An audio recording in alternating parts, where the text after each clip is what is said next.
what approach among the two it suits you the most? If you are like currently, I think I am much more entrepreneur, but of course, if I see nice business opportunity, like not a business opportunity, a nice challenge that I think I can solve it, that I feel that I cannot sleep in the evening for that one, of course, I want to try that one too as an entrepreneur. All right, next questions. Since you are that versatile, let's talk about your online talk show, for to say something. Called DrZero. I mean, what is DrZero? What does it mean? Yes, I need to tell you about the history. Actually, I did some stand-up. So I like to tell stories to people. Maybe because of the students like my courses. I usually I don't take attendance list, but they come to my courses because they know there will be something surprise, there will be fun, they will enjoy it, and I'm not be that static person. We will try to enjoy the time together. Meanwhile, of course, I try to explain some stuff, but I want to create an environment that we learn together. So you cannot keep people a couple of hours, even though you have breaks, if they don't like, because attention span is very short. So you need to be entertainer at the same time. You need to act as a showman. So since I like to tell storytelling, so it was my dream to do some stand-up. I did it a couple of times in different languages. So before COVID, my idea was, okay, I am going to create a name. It is very difficult. Let's be honest, maybe people will remember your first name, last name. Mine is very difficult. So I wanted to create a stage name that I could use, tell my stories. Some of them may be emotional, some of them are funny, some of them are interesting, some of them are not maybe that interesting to other people. So okay, I'm going to the stand-up. I will be telling my stories in English, and it's going to be DrZero. Even I was planning to go to like comedy festival, discussing with people in some German countries. There were some discussion that there was an alumni network of Indian people in Sweden. So I even hired, like almost about to sign the contract to rent spaces in a couple of cities in Sweden, because I prepared my stories, and then I was doing my rehearsal, and all of a sudden COVID-19 hit, so everything is gone. Then I said, okay, I need to pivot it, I need to change it. What can I do with that one? So I try to convert to the digital one.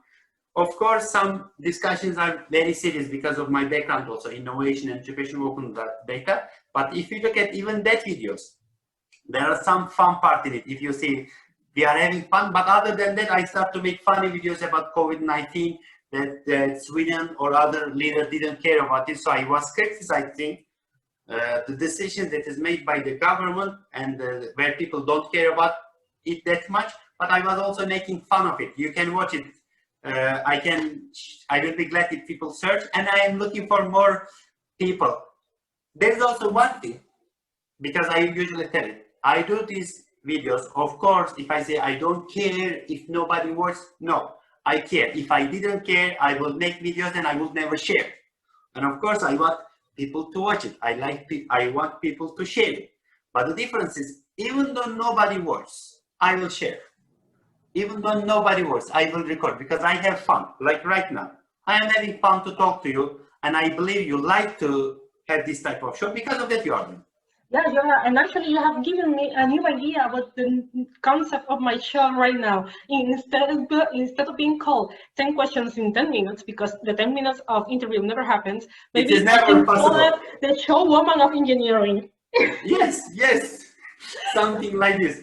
Yeah. Like, it's time to be a show woman in this kind of content I am creating. Technical woman show. DrZero is also like this. I have PhD, like people looking medical doctor. No, I have PhD, but also who cares? Yes. Like zero. Like who are you? Let's have fun. And then what happens? People forget my name, but they don't forget DrZero. Because like me, I'm Dr. Brenda, but I have never been in a medicine school. Yes. Who cares? You're completely right. And this is the last question. Okay. But it's not the least important, of course. We know that many people were laid off due to the COVID-19, as I, of course. And most of them are logically worried about their future. What do you recommend them while they await for either a future job or business model to come to the light. Or even better. First recommendation is don't listen to somebody else's recommendation, because there are so many stupid people giving advice to the people that lost their job that impact their life. Okay, I just see, oh, like they say, oh, it is an opportunity for you to explore. No, people are in pain. Okay, you cannot use your, you have a job now, you're in this, you have some type of safety net. Of course, it is easy to talk at this level. We need to accept something like this. If people are unemployed right now, it is not your fault. Okay, COVID-19 is not your fault. What is happening right now is not your fault. We cannot change what happened to you, but we can change what we can do. But it is also, we need to also accept that if you feel bad, if you feel sad, it is normal. If you feel yourself useless, again, it is normal. It doesn't mean that you are useless. This type of human thinking are normal, but don't dwell on it. And please don't look at very successful people that are lying, because I have seen many people, they lie what they have done before when they are talking about right now about their past. And there is, if you look like this, oh, I usually make fun of myself. If you look, okay, technical university, master, another master, PhD, it just looks ding, ding, ding, ding, ding, ding. No, actually it was ding, ding, ding, ding, ding, ding, ding, ding, ding, ding, ding, ding. It is going on. But when you look forward, it looks like this. If, for example, if you look at mountain climbing, you just, it is like this. It is never like this. You go up, down, up, down, up, down. So please avoid people that claim that they think everything, what is linear. It is never linear. It is going to be some ups and downs. It is not your fault. And I can be employed or I can be unemployed all of a sudden, because who cares about us? Like, let's say you work in the largest corporation. Who will think pilots wouldn't have a job? Think like this. Who will think? So pilots lost job. Imagine they are usually well paid. Pilots lost job. Who will think people that are working at the airport security would lose all of a sudden their job? No one would expect. So it is not like, first of all, we need to actually accept that it is not your fault. This is a like war environment, and in the war time, the main thing is to stay safe and to stay alive. And not only physically, but also mentally, we need to motivate ourselves that these days will pass, because we had all these big crises. But I am not in a position to advise people in that sense. My general advice, not to listen to anybody that claims everything is going to be very easy, very well, or everything is linear. No, there will be ups and downs. And if there is no, if there are any way that you can do you can gain different type of skill sets that you can do, make money, do that. There's no shame in it. But if you need to borrow some money, do that. There's no shame in it, because this is the life, this is the war time that we need to try to take care of each other. I don't know. Please criticize me if you didn't like my answer, because I'm just trying to say I am not in a position to advise anybody, but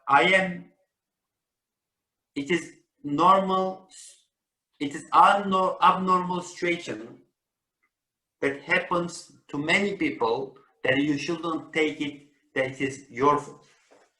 If you are unemployed, if governments are not helping you, but they are helping billionaires. If governments are not trying to take care of you, but they are taking care of rich people, it is not your fault. But please also remember when you vote next time. The thing is,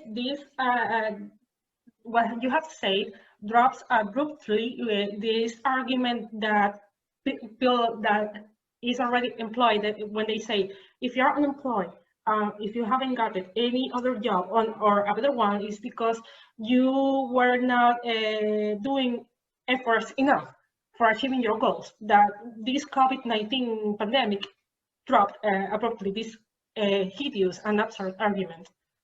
No, but it is, this is selfish, rude, and arrogant argument. Let's say I am great cook, let's say, and then there were 10 places and I was in the best chef.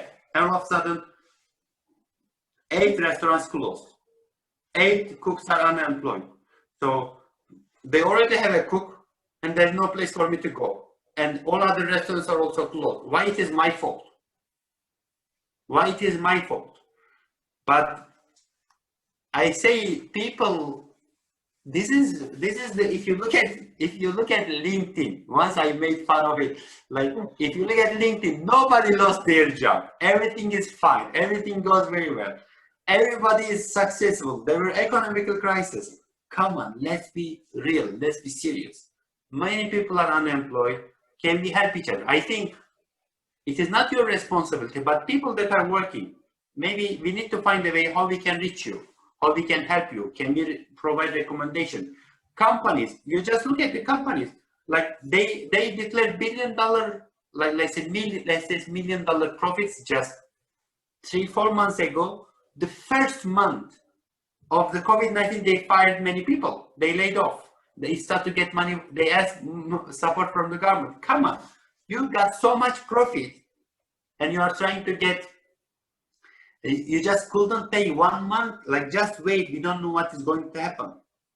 So we need to accept big corporations or small medium enterprises. What can we do? Maybe in large corporations we can say, okay, we need to sacrifice from the profits. Like big shareholders, they need to maybe sacrifice from their profits or their, they get their dividends, maybe you get a bit less. If this is gone, you cannot do more, we can say, okay, instead of firing people, maybe we just decrease. If this is the case, we could find any other resources. We just decrease 5%, but still keep people in the company. Well, we didn't do that. We just wanted to kick out people, no budget, no resources, and then we blame the victim.